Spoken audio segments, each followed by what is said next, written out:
Hey everyone, finish watching the next VR Troopers episode, The Quest for Power, Part 1.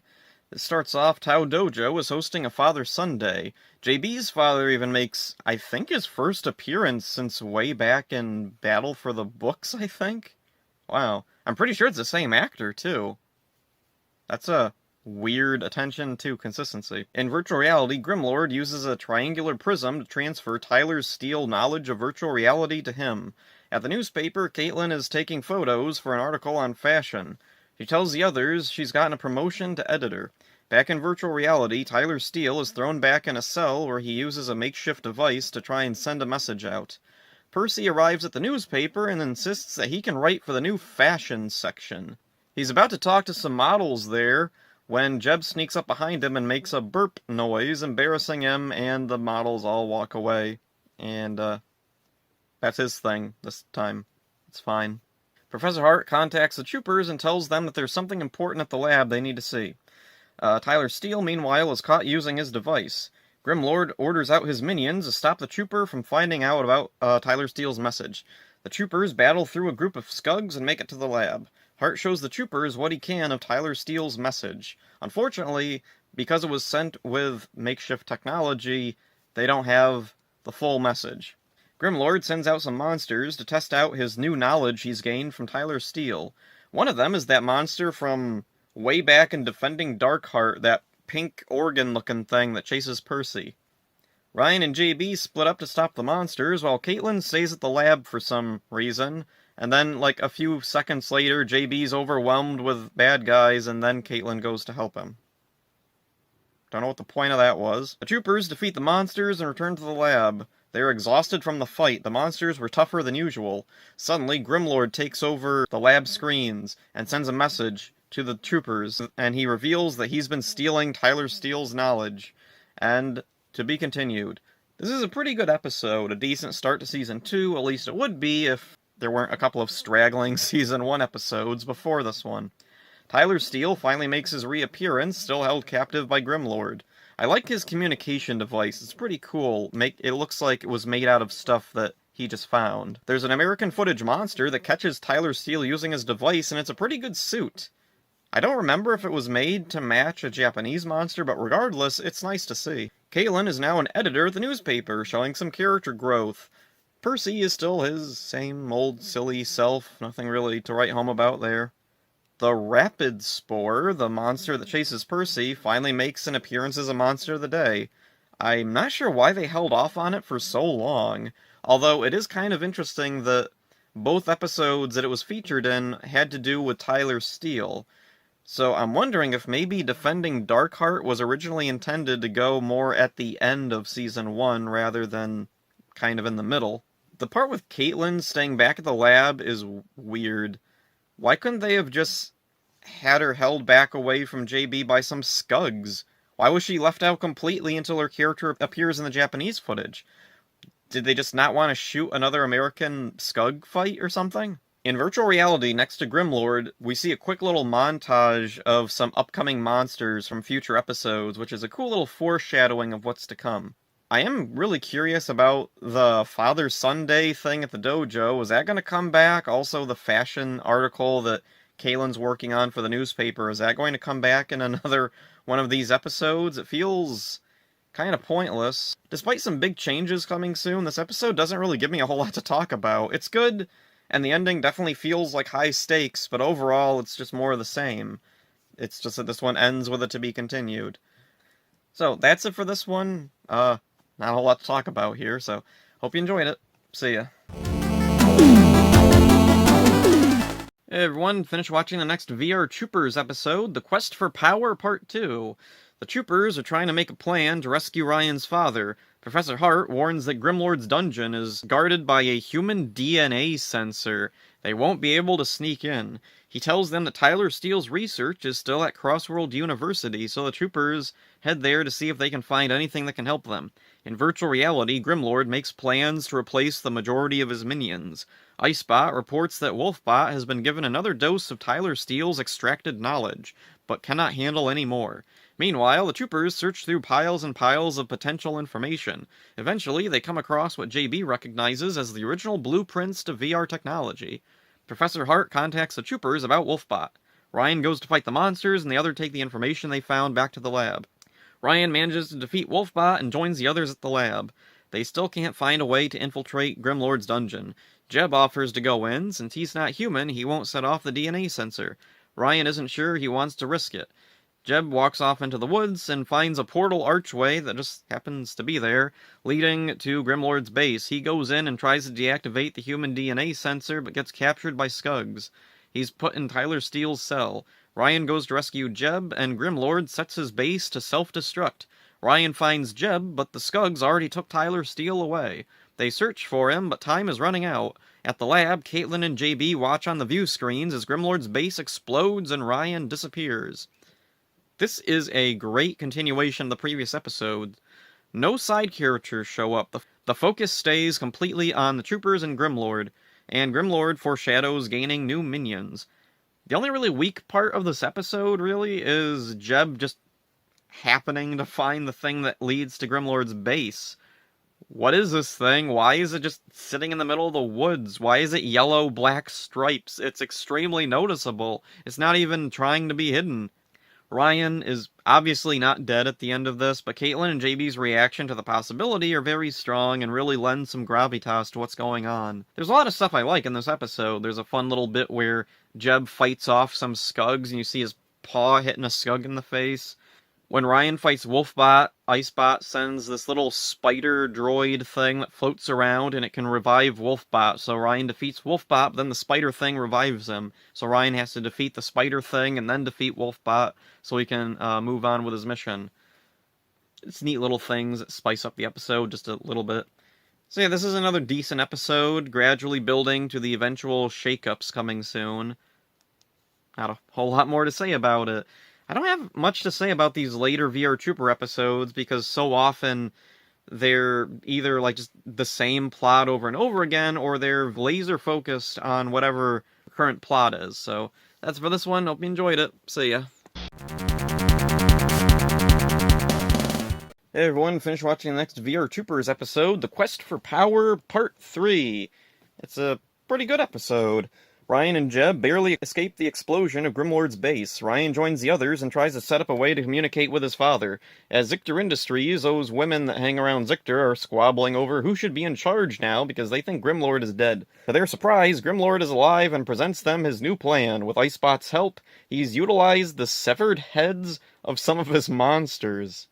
Creepy. The Triangle is still draining Tyler Steele's knowledge. Ryan and the troopers are close to finding him, but that's exactly what Grimlord wants. He plans to ambush them with his new warriors.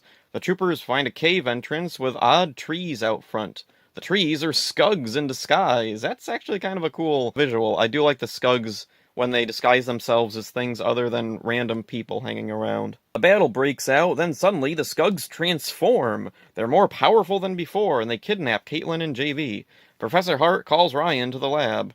Caitlin and JB are imprisoned alongside Tyler Steele. They're underneath a laser pendulum, swinging closer and closer. At the lab, Hart warns Ryan that his VR powers have been affected by his recent battles and he needs to recharge. He won't be able to reach full strength, but they have no choice.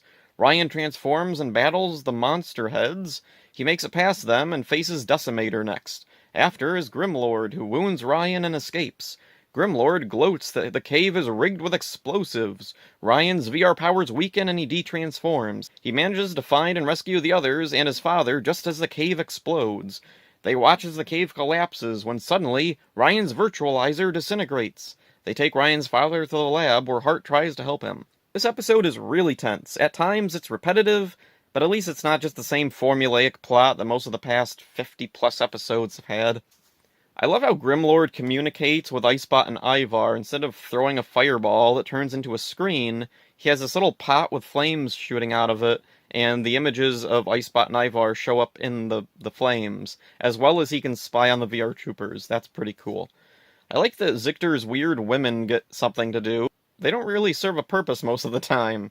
The monster heads are a cool, creepy concept. Unfortunately, they don't really amount to much. They just whack themselves into the wall and blow themselves up.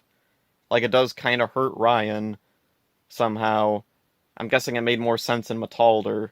Ryan losing his powers is intense. I love when the suit starts smoking. I wish the damage he'd received from Grimlord was incorporated into the US suit. I mean, it's not like they're going to be using it much more. It's jarring to see the suit with battle damage, then suddenly it's pristine.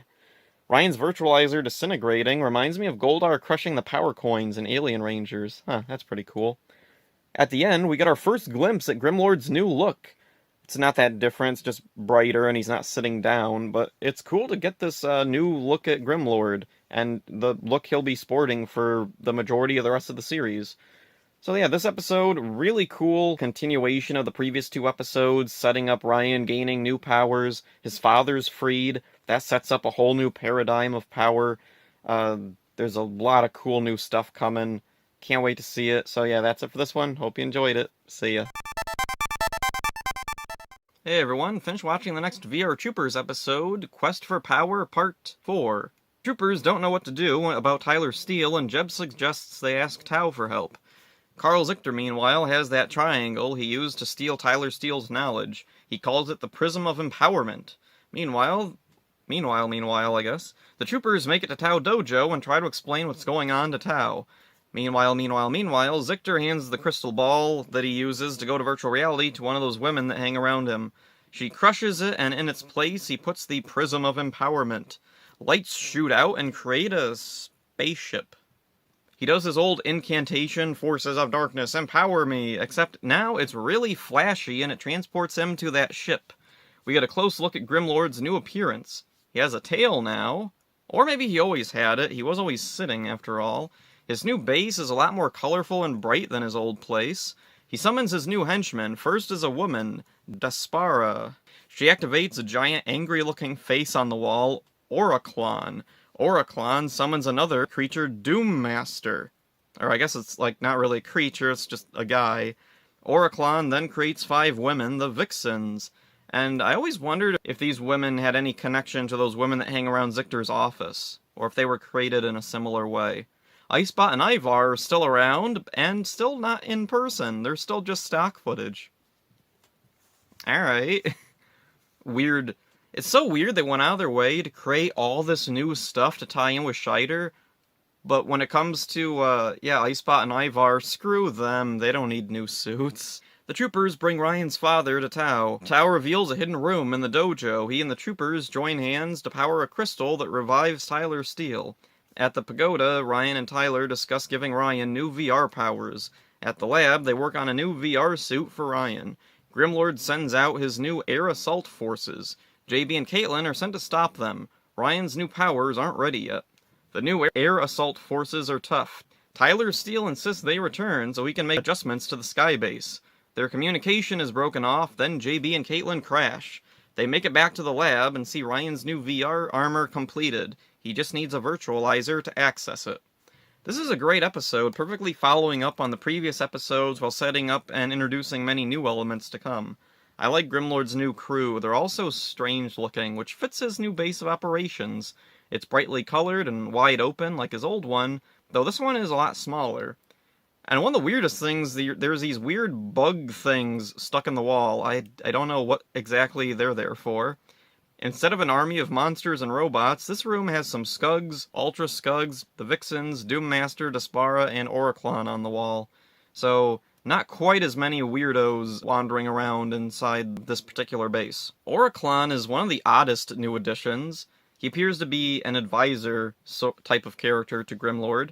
Despara looks to be the summoner or creator of monsters, and Doommaster is the lead general.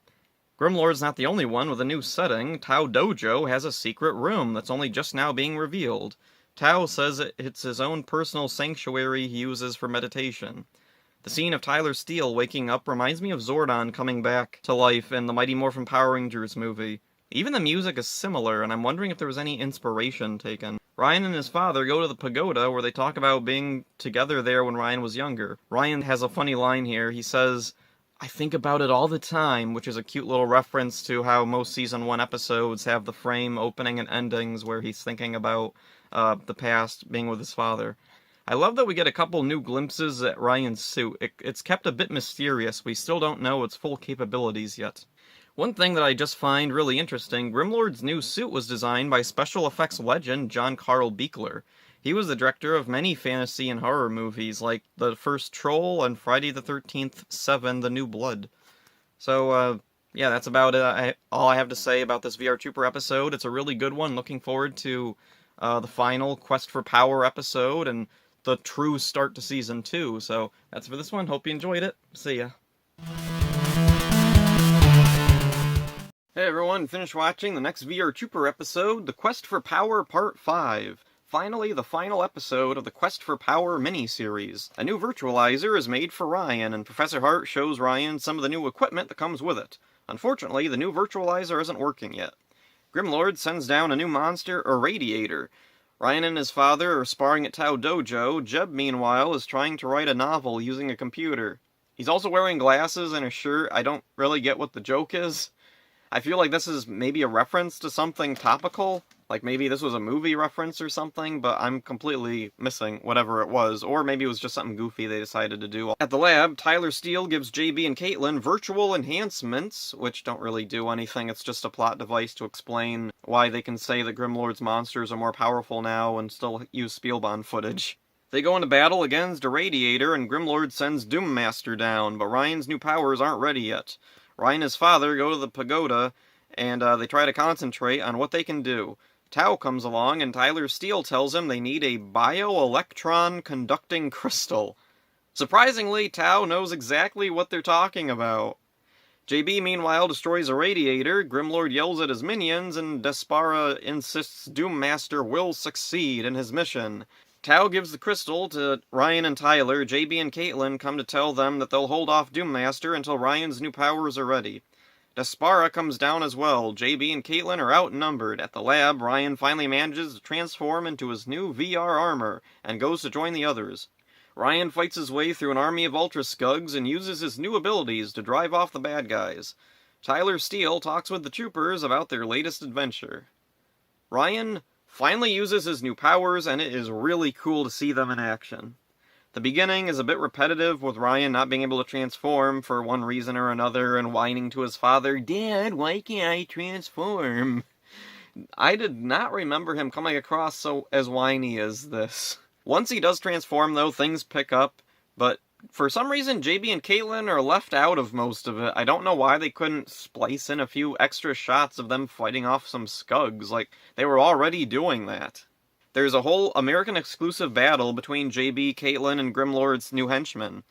JB and Caitlin are stiff as always, but it's a very well-done fight scene. Hopefully this means we can expect more original scenes with the troopers in the future episodes. Tyler Steele seems to have joined the team, and if I wasn't aware of where the show's direction was heading, I'd kind of wonder if he was supposed to be gaining his own VR powers and join the troopers, like, on the superhero side of things. I think that would be really cool. So, not a whole lot to say about this episode, unfortunately. That's about it. I really like VR Troopers, but when it comes to deep analysis, there's just not a whole lot to talk about.